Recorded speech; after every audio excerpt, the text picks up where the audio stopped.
どうもさん、こんにちは、たくぽんです。イェイ。で、今回ね、やってみたいことがあって、ちょっと Twitter とかネットで、100回したら人ってやばいらしいんで、ちょっとそれ、俺なら絶対余裕ってことで、やっていきたいと思います。はい、今回用意するのはこちら。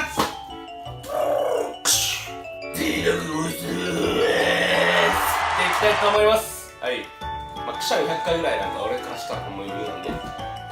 まずね、ちょっとみんな絶対編集でなんかごまかしたやろとか思われるの嫌なんで、一回一回ちゃんとくしゃみの数言っていきます。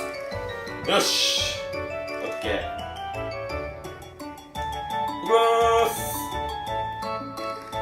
まず1回目いきます。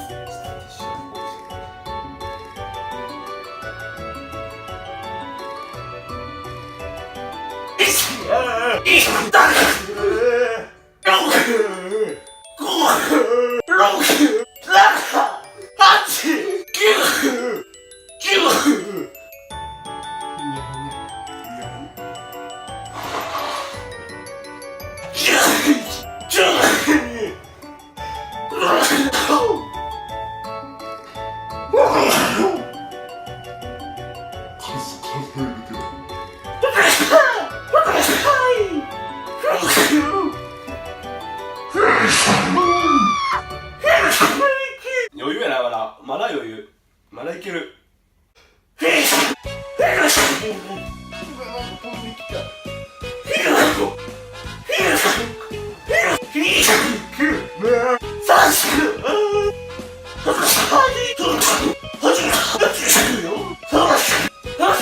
ここまで来るとね、くしゃみ大切すぎる。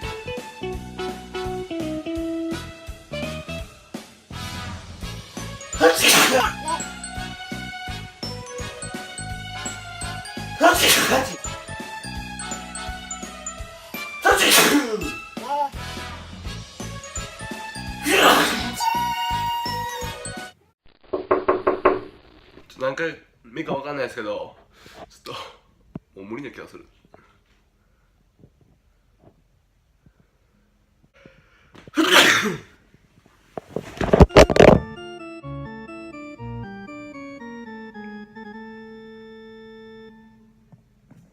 くしゃみ100回ぐらいなんか俺からしたらほんま余裕なんで。